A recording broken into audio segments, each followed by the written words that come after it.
Emily Dickinson पर जो इनकी ट्री पोएम है उसके ऊपर कुछ नोट्स है, तो अपन उसको थोड़ा डिस्कस कर लेते हैं। Tree, composed by Emily Dickinson, one of America's quintessential poet of 19th century। America की एक प्रतिभावान कवियों में से एक है, कवित्रों में से एक है जो 19th सेंचुरी की है। A warm and optimistic poem, आप इसके लिए ध्यान रखिएगा। इस पोएम की जो फीचर्स आएगी, सेलेंट फीचर्स, इसमें ये आपके इसका जरूर जिक्र होना चाहिए। A warm and optimistic poem, आशावादी पोएम है एक तरह से ये, क्योंकि जिसके अंदर गुणों का बखान किया जाता है, ब्यूटी बताई जाती है, वो ऑप्टिमिस्टिक पोएम की कैटेगरी में आती है। वार्म एंड ऑप्टिमिस्टिक पोएम, इसके अंदर आप इमेज रिच पोएम भी बोल सकते हैं इसको आप। Depicts the beauty of summer day, summer day की ब्यूटी को ये डेपिक्ट करती, चित्रित करती है। What one might observe during it, जो कोई व्यक्ति इस समर डे में जो कुछ देखता है उसके बारे में इसमें बताया गया है। इन स्पाइट ऑफ, मेन बात क्या है कि इन सब के बावजूद भी क्या है, the poem is entitled tree, इसको जो पोएम को जो टाइटल दिया गया है वो ट्री दिया गया है। इसके अंदर दो चीज़ें अपन देख रहे हैं कि इसमें समर डे को ब्यूटी पे डिपिक्ट कर रखी है, और इसमें सॉरी, और दूसरा इसके अंदर जो पोएम है, पोएम के अंदर जो सन है, सन की जो माइटी पार है उसके बारे में इसको डिस्क्राइब कर रखा है, परंतु इसका जो टाइटल है वो ना तो सन है ना ही समर डे है। तो इसका जो टाइटल है वैसा क्यों बना है, तो Emily did not adorned her poem with title, Emily Dickinson ने अपनी पोएम को कोई टाइटल नहीं दिया है, उसको एडोर्न नहीं करा है टाइटल से।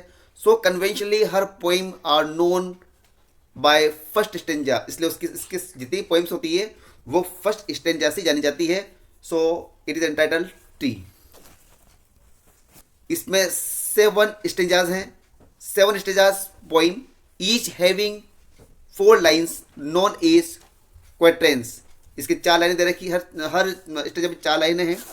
In part, rhyme scheme is ABCD। In part का मतलब होता है नॉट कंप्लीटली, इसको अपन एक कंप्लीट नहीं बोल सकते, not completely. Rhyme scheme is ABCB, perfect नहीं है परंतु ये कुछ कुछ हद तक उसको फॉलो करता है। She used of very specific metrical pattern, उसने एक विशेष मेट्रिकल पैटर्न को यूज किया है। आइएमपी टेट्रामीटर है for first and third lines, जो फर्स्ट एंड थर्ड लाइन्स है उसके लिए आइएम्बिक पेंटामीटर है, और आइएम्बिक ट्राईमीटर सेकंड एंड फोर्थ लाइन। आप इसको नोट कीजिएगा, ये सब आपको लिखना है। एक्चुअली ये जो टेट्रामीटर और ट्राईमीटर है, इससे कोई भी जो पोइम होती है वो बैलेड स्टेंजा या हिम की कैटेगरी में चली जाती है। हिम मीन्स जब आप किसी चीज को, किसी भगवान को आप स्तुति गान करते हैं, हाँ इसको परफेक्ट इसका हिंदी टर्म बनता है स्तुति गान, आप उसका बखान करते हैं भगवान का। तो यहाँ पर क्योंकि सन का बखान किया गया है, सन का बखान किया गया है, तो ये हिम स्टेंजा की कैटेगरी में आ जाता है। ये लिटरेरी टर्म्स इसकी जो फिगर ऑफ स्पीच है, सिमिली उसके अंदर है ट्रीज लाइक टसल्स, लाइन आपको लर्न है। दूसरा है लाइक हिंडर्ड फ्लेक्स, जहाँ पर उन्होंने जो बड़ होती है, जो अपनी कैलिक्स में जो बंद है फ्लावर है, वो किसकी तरह बताया उन्होंने, एक ऐसे फ्लैग की तरह जो भी अनफोल्ड है, जो भी सॉरी जो फोल्ड है और वो बंधा हुआ है। मेटाफर, मेटाफर इसमें एक तो sultries of summer fortune from miniature creatures, जो मिनिएचर क्रिएचर से जो आवाज साउंड निकल रही है, जो म्यूजिक प्रोड्यूस हो रहा है, उस म्यूजिक है उन्होंने साल्ट्रीज ऑफ समर का नाम दिया। दूसरा है ऑर्चार्ड्स फॉर फ्लोरा एंड फौना, जो यहाँ पर सन जो है वो बाहर निकलता है अपनी विम से, अपनी सड़क से बाहर निकलता है, अपनी छत से बाहर निकलता है। क्यों नहीं बाहर निकलता है, ताकि वो फलों फूलों के बाग विकसित कर सके या वो उगे। तो यहाँ पर जो ऑर्चार्ड दे रखा है स्पेशली वो पूरे फ्लोरा एंड फौना के लिए दे रखा है कि वनस्पति जगत या जीव जगत जो है वो उससे एनर्जी ले। तो इसलिए यहाँ पर ऑर्चार्ड जो है वो फ्लोरा एंड फौना के लिए आए, ये मेटाफर बता रहा हूँ मैं आपको। तीसरा है states of clouds for properties, तो यहाँ पर जो क्लाउड्स की जो उन्होंने स्टेट की बात कर रखी है वो स्पेशली प्रॉपर्टीज के लिए है। पर्सोनिफिकेशन, अब यहाँ पर पर्सोनिफिकेशन दे रखा है। गॉसिप्ड, जब यहाँ पर ये क्वालिटी ओवरलैप कर रही है इसको कि आपकी जो बर्ड्स होती है वो गॉसिप कर रही है, तो गॉसिप एक ये ह्यूमन कैटेगरी में आ जाता है, चार्म्ड ह्यूमन कैटेगरी में आता है, इसलिए गॉसिप्ड और चार्म्ड को यहाँ पर उन्होंने पर्सोनिफिकेशन में लिया है। एंथ्रोपोमॉर्फिज्म, ये भी एक पर्सोनिफिकेशन का एक तरह से उसका ही एक टर्म टाइप ही है, मिलता जुलता है इन टेंडम विद। तो एंथ्रोपोमॉर्फिज्म में एक विम, WHIM, सनक, तो ये यहाँ पर डिस्क्रिप्शन ऑफ सन, ये आप इसको इस कैटेगरी में डाल सकते हैं। नेक्स्ट है एंजाममेंट। एंजाममेंट क्या होता है? जब कोई लाइन उसको कट कर दिया जाता है और आगे ब्रेक लगा दिया जाता है, मतलब कोई भी लाइन जो है एक नेचुरल फ्लो में बहती है और उसका नेचुरल एंडिंग पॉइंट आना चाहिए, परंतु उसी के पहले उसको स्टॉप कर दिया, तो cutting of lines before it's natural stopping point. तो किसमें जगह जगह डेसेस को यूज किया है।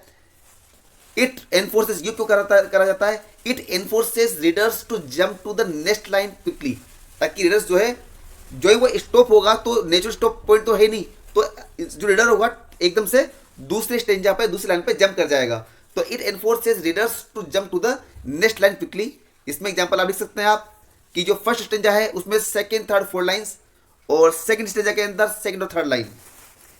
कैरेक्टरिस्टिक्स, इस पोएम की जो कैरेक्टरिस्टिक्स है उसमें आएगा पहला कैपिटलाइजेशन। इसके अंदर जगह जगह उन्होंने कैपिटल लेटर्स यूज कर रखे हैं, तो आप उसके लिए लिख सकते हैं कि ड्रॉ रीडर्स अटेंशन, ताकि पढ़ने वाला का ध्यान आकर्षित करती है ये चीजें, कैपिटलाइजेशन।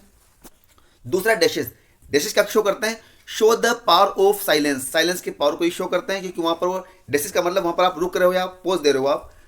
सेकेंड है एनफोर्स रीडर्स टू इमेजिन और कंप्लीट द मिसिंग वर्ड्स, जो रीडर्स है वो इमेजिन करे और मिसिंग वर्ड्स अगर वहां उनको लगता है तो उसको पूरा करे। एक तरह से इसको रीडर्स को कुछ ऐसा सोचने के लिए यहाँ पर मजबूर करती है चीजें।